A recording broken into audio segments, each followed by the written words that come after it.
the class. I hope you have understood the video regarding sexual reproduction. Today we are going to learn about the next phase of sexual reproduction, that is events in sexual reproduction. As you all know, there are various types of organisms which can reproduce sexually. They are different in their morphology, their physiology, but when the matter of sexual reproduction comes, there is similarity in the process, and the events of sexual reproduction is similar in all kinds of sexually reproducing organisms. These events can be categorized into three types, that is pre-fertilization event, fertilization event and post-fertilization event. Sexual reproduction में जो main event होता है वो है fertilization, that is fusion of male and female gamete. Fertilization के पहले का जो इवेंट होता है उसे ही प्री फर्टिलाइजेशन इवेंट कहते हैं, which includes two sub phases, gametogenesis and gamete transfer. So the first phase is gametogenesis. Fertilization के पहले गैमेट्स का फॉर्मेशन होना बहुत ज़रूरी है, एंड हैप्लॉइड गैमेट्स के फॉर्मेशन के प्रोसेस को ही गैमेटोजेनेसिस कहते हैं. ये गैमेट्स गैमेट मदर सेल से बनते हैं. गैमेट्स में भी मेल गैमेट और फीमेल गैमेट. गैमेट्स अगर मॉर्फोलॉजिकली सिमिलर होते हैं तो उन्हें आइसोगैमेट कहा जाता है, जैसे कि कुछ एल्गी आइसोगैमेट्स प्रोड्यूस करते हैं. और गैमेट्स हेट्रोगैमेट्स भी हो सकते हैं अगर वो मॉर्फोलॉजिकली डिसिमिलर हों. ऐसे डिसिमिलर गैमेट्स एंथेरोजॉइड या स्पर्म कहे जाते हैं for male gamete, and egg और ओवम कहे जाते हैं for female gamete. The sperms are motile and small in size, whereas egg or ovum is non-motile and large in size comparatively.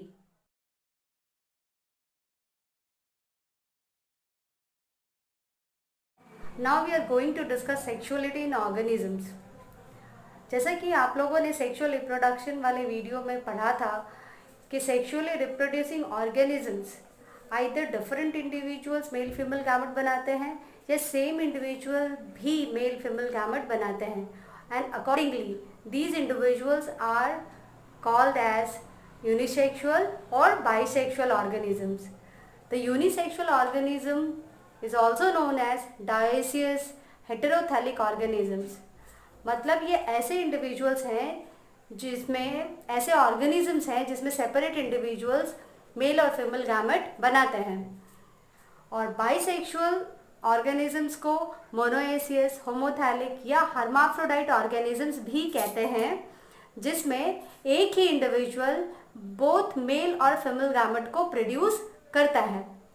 यहाँ पे एक डाउट अराइज हो जाता है बच्चों को, स्टूडेंट्स को, वो ये कि डायसियस कौन से हैं, मोनोएसियस कौन से हैं. तो आप अगर थोड़ा सा अगर ध्यान दें, यूनिसेक्सुअल मीन्स एक इंडिविजुअल में एक ही सेक्स है, that they will produce either male gamete और फीमेल गैमेट. अब क्योंकि दो अलग अलग इंडिविजुअल है इसीलिए उनका नाम डायसियस है. In case of plant they are called heterothallic. Hetero means different, thallic means plant body. So different plant body will produce male and female gamete. Similarly अगर हम बाइसेक्सुअल ऑर्गेनिज्म की बात करें तो उन्हें मोनोएसियस कहा जाता है, क्योंकि एक ही इंडिविजुअल में मेल और फीमेल दोनों रिप्रोडक्टिव सिस्टम होते हैं, तो वो दोनों ही मेल और फीमेल गैमेट बनाते हैं. In case of plant it is known as homothallic. Homo means same, thallic means plant, मतलब एक ही प्लांट बॉडी के अंदर मेल और फीमेल गैमेट बनता है. It is also known as hermaphrodite organisms. So hermaphrodite organism you have learned its example earthworm, leech. ये दोनों ऐसे ऑर्गेनिजम्स हैं जिन्हें हर्माफ्रोडाइट ऑर्गेनिज्म कहते हैं, क्योंकि इनके अंदर बोथ मेल और फीमेल रिप्रोडक्टिव ऑर्गन होते हैं. कुछ सीड प्लांट्स जो यूनिसेक्सुअल फ्लावर बनाते हैं, इनमें मेल फ्लावर को स्टैमिनेट फ्लावर और फीमेल फ्लावर को पिस्टिलेट फ्लावर कहा जाता है. जब एक ही प्लांट बॉडी दोनों तरह के यूनिसेक्सुअल फ्लावर प्रोड्यूस करते हैं तो उसे मोनोएसियस कहा जाता है, और जब different plant body unisexual flower को प्रोड्यूस करते हैं तो उसे डायसियस कहा जाता है. यहाँ पर आपने देखा होगा कि मेल के लिए और फीमेल के लिए मैंने एक साइन यूज़ किया है, male for a circle with arrow and female for a circle with a cross sign. तो आगे से मैं मेल और फीमेल की जगह ये साइन ही यूज़ करूँगी।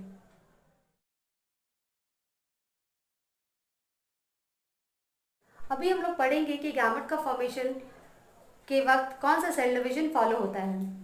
आप सभी को पता है कि हेट्रोगैमेटिक ऑर्गेनिज्म दो तरह के गैमेट बनाते हैं, मेल गैमेट और फीमेल गैमेट। आपको ये भी पता है कि गैमेट्स हमेशा हैप्लॉइड होते हैं, मतलब उनमें एक ही सेट ऑफ क्रोमोसोम होता है, चाहे वो डिप्लॉयड ऑर्गेनिज्म से बने या हैप्लॉइड ऑर्गेनिज्म से बने। और इसीलिए गैमेट फॉर्मेशन के time organisms either meiosis cell division को फॉलो करते हैं या माइटोसिस सेल डिवीजन को फॉलो करते हैं। Diploid organisms containing double set of chromosome when produce gametes they follow meiosis cell division, जैसे pteridophytes, gymnosperms, angiosperms और most of the higher animals including human being।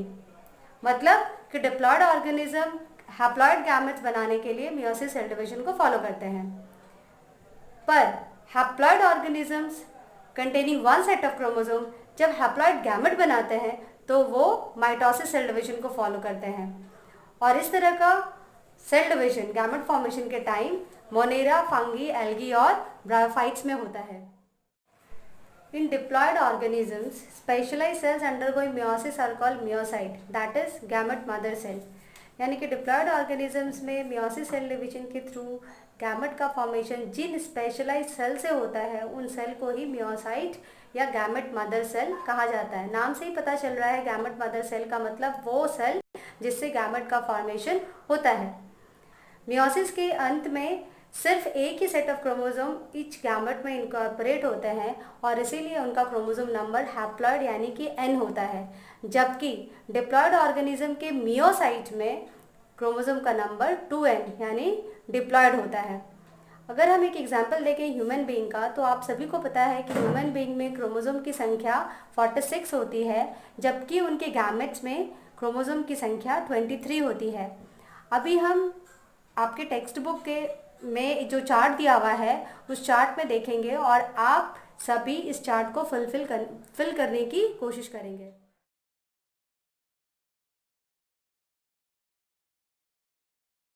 Pre fertilization event का second stage है gamete transfer. Mail और female gamete के बनने के बाद उनका फिजिकली मीट होना ज़रूरी है टू फैसिलिटेट देयर फ्यूजन और फर्टिलाइजेशन। ज़्यादातर ऑर्गेनिजम्स में मेल गैमेट मोटाइल होते हैं और फीमेल गैमेट स्टेशनरी या नॉन मोटाइल होते हैं। इसके कुछ एक्सेप्शंस हैं जैसे एल्गी और फंगी, जहाँ पर both male and female gametes are motile. क्योंकि मेल गैमेट मोटाइल होते हैं उनको स्टेशनरी फीमेल गैमेट के पास जाना होता है और इस तरह के ट्रांसफ़र के लिए एक मीडियम की ज़रूरत होती है जो अक्सर वाटर होता है। Water is the medium for gamete transfer in case of algae, bryophytes and pteridophytes. क्योंकि मेल गैमेट को फीमेल गैमेट के पास जाना होता है तो उनका प्रोडक्शन बहुत लार्ज अमाउंट में होता है in comparison to female gamete to ensure successful transfer. In seed plant, male gametes bearing pollen grains are transferred to the stigma of the pistil either by self-pollination or cross-pollination.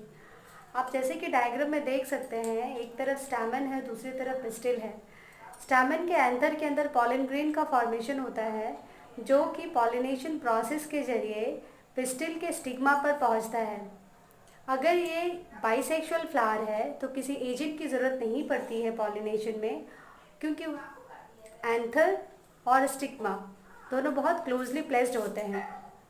इस तरह के pollination को self pollination कहा जाता है, यानी कि bisexual flowers में पॉलिनेशन सेल्फ होता है और यूनिसेक्सुअल फ्लावर्स में जहाँ की एक फूल के अंदर स्टैमन का फॉर्मेशन होता है और दूसरे फूल के अंदर पिस्टिल का फॉर्मेशन होता है, तो एंथर से pollen grain bearing male gamete is transfer to the stigma of the female pistil by certain agent and that is called cross pollination. यानी कि यूनिसेक्सुअल फ्लावर्स में क्रॉस पॉलिनेशन के जरिए गैमेट का ट्रांसफ़र होता है और बाइसेक्सुअल फ्लावर्स में सेल्फ पॉलिनेशन के ज़रिए male gametes bearing pollen grains का ट्रांसफ़र होता है। Dioecious animals develop special mechanism for gamete transfer, जैसे कि human being mail organism male partner female partner की बॉडी के अंदर गैमेट का ट्रांसफ़र करते हैं by copulation. The second event of sexual reproduction is fertilization. It is the most vital event of sexual reproduction in which fusion of haploid male and female gametes occur to form diploid zygote. ये fertilization दो तरह का होता है, external fertilization and internal fertilization. External fertilization occurs in external medium, that is generally water. इसमें mail और female sexes अपने haploid gametes को एक साथ लार्ज नंबर में वाटर में रिलीज करते हैं टू एंश्योर देयर फर्टिलाइजेशन। इनसे जो फर्टिलाइजेशन के बाद जाइगोट बनता है और जाइगोट से डेवलप होकर ऑफस्प्रिंग्स बनते हैं। Those offsprings are extremely vulnerable to their predators, threatening their survival up to adulthood. क्योंकि वो एक्सटर्नल मीडियम में ही रहते हैं, ऑफस्प्रिंग्स को प्रेडेटर फीड कर सकते हैं और इस तरह से उनके सर्वाइवल पे खतरा हो सकता है। इस तरह का fertilization most of the aquatic organisms like fish और एम्फीबियंस में होता है। Second type of fertilization is internal fertilization which occurs inside the female body. Egg is formed inside the female body and male gametes are to be transferred into it. इसीलिए male gamete को motile होना होता है to reach the egg in order to fuse with it. क्योंकि male gametes को female gametes के पास जाना होता है, so these are produced in large number to compensate its loss during its transfer and to ensure fertilization. मतलब कि male gamete को मेल की बॉडी से फीमेल इंडिविजुअल की बॉडी में जाना होता है और इस ट्रांसफ़र के दौरान उसकी लॉस होती है। इसीलिए इस लॉस को कंपनसेट करने के लिए बहुत ज़्यादा नंबर में स्पर्म को प्रोड्यूस करना होता है to ensure fertilization. In seed plants, non-motile male gametes are transferred to the female gamete by pollen tube, which you can see in the diagram. It occurs in fungi, bryophytes, pteridophytes, gymnosperm, angiosperms, and in animals it occurs in reptiles, birds, and mammals. The third event of sexual reproduction is post-fertilization event, which occurs after the formation of zygote. Zygote का formation एक universal process है जो सभी sexually reproducing organism में होता है। अभी अभी आपने देखा कि फर्टिलाइजेशन दो तरह से होता है, एक्सटर्नल और इंटरनल। तो in case of external fertilization zygote external medium में बनता है जैसे कि वाटर में, और इंटरनल फर्टिलाइजेशन हमेशा ऑर्गेनिजम्स की बॉडी के अंदर जाइगोट बनता है। जाइगोट का डेवलपमेंट दो बातों पर निर्भर करता है, वो है ऑर्गेनिज्म का life cycle and the environment to which it is exposed. In post-fertilization phase, when zygote forms a thick wall resistant to desiccation and damage in some algae and fungi. उनके लाइफ में जब zygote अपने चारों तरफ एक thick wall बना लेता है अनफेवरेबल कंडीशन से बचने के लिए, तब एक पीरियड ऑफ रेस्ट के बाद ये जर्मिनेट होता है, एक नए इंडिविजुअल को जन्म देता है। ऐसे ऑर्गेनिजम्स जिसमें हैप्लॉन्टिक लाइफ साइकिल होता है, इसका मतलब कि उनके लाइफ का मेजर फेज हैप्लॉइड होता है। ऐसे ऑर्गेनिजम्स में जाइगोट में मियोसिस सेल डिवीजन होता है स्पोर बनाने के लिए, जो कि हैप्लॉइड होता है, और यही हैप्लॉइड स्पोर जर्मिनेट होकर हैप्लॉइड इंडिविजुअल बनाता है। लेकिन वो ऑर्गेनिजम्स जो डिप्लॉन्टिक लाइफ साइकिल को एग्जिबिट करते हैं, ऐसे ऑर्गेनिजम्स में जाइगोट में माइटोसिस सेल डिवीजन होता है, जिसको हम एम्ब्रियोजेनेसिस भी कहते हैं, और एम्ब्रियोजेनेसिस के ज़रिए एम्ब्रायो बनता है जो कि डिप्लॉयड होता है। यही एम्ब्रायो ग्रो होकर डिप्लॉयड इंडिविजुअल बनाता है। यानी कि जाइगोट एक ऐसा सेल है जो कि दो सक्सेसिव जनरेशन में एक लिंक का काम करता है, और यही वो सिंगल सेल है जिससे कोई भी सेक्सुअली रिप्रोड्यूसिंग ऑर्गेनिज्म अपना लाइफ को शुरू करता है। That is zygote is the single cell with the help of which every sexually reproducing organism begin its life. Now we are going to discuss embryogenesis. It is a process of development of embryo from the zygote. which occurs by two processes, cell division and cell differentiation. Cell division occurs by mitotic process. It increases the number of cells. These group of cells then modify into tissue and organs to form the organism. This process of modifying the group of cell into tissues and organs to form organism is called cell differentiation. So in this way, by cell division and cell differentiation, embryo is formed from zygote. फिर animals दो तरह के होते हैं, oviparous और viviparous. Oviparous egg laying animals होते हैं जो कि फर्टिलाइज्ड एग को ले करते हैं. क्योंकि ये इन फर्टिलाइज्ड एग्स के अंदर एक्सटर्नल एनवायरनमेंट में जाइगोट से एम्ब्रायो बनता है, तो उनको प्रोटेक्शन देने के लिए, डेवलपिंग एम्ब्रायो को प्रोटेक्शन देने के लिए इन एग्स के चारों तरफ टफ कैलकेरियस सेल होता है. ऐसा बर्ड्स और रेप्टाइल्स में होता है. जो दूसरी तरह के एनिमल हैं विविपेरस एनिमल्स, जो अपने बच्चों को जन्म देते हैं, इनमें जाइगोट से एम्ब्रायो फीमेल बॉडी के अंदर बनता है. एम्ब्रायो से फिर यंग वन का डेवलपमेंट होता है. After attaining a certain age of growth, these young ones are then delivered out from the body of the organism. क्योंकि इसमें प्रॉपर एम्ब्रायनिक केयर और प्रोटेक्शन होता है, तो survival of the young one is more in viviparous than that of in the oviparous animals.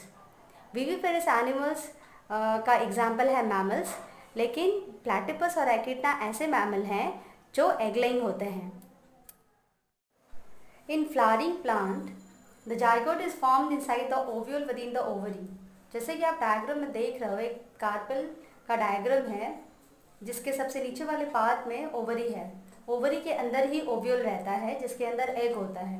Fertilisation के बाद zygote यहीं बनता है और जाइगोट से एम्ब्रायो का फॉर्मेशन भी ओवरी के अंदर ही होता है. तो फर्टिलाइजेशन के बाद ये जाइगोट एम्ब्रायो बनाता है, ओव्यूल सीड बनाता है और ओवरी फ्रूट बनाता है. ओवरी का जो आउटर लेयर है वो थिक प्रोटेक्टिव पेरिकार्प में चेंज हो जाता है. सीड के डिस्पर्सल के बाद जर्मिनेट होकर फेवरेबल कंडीशन में एक नए प्लांट को जन्म देता है. इस तरह से सेक्सुअल रिप्रोडक्शन के ज़रिए सीड से एक नए प्लांट का फॉर्मेशन हो जाता है.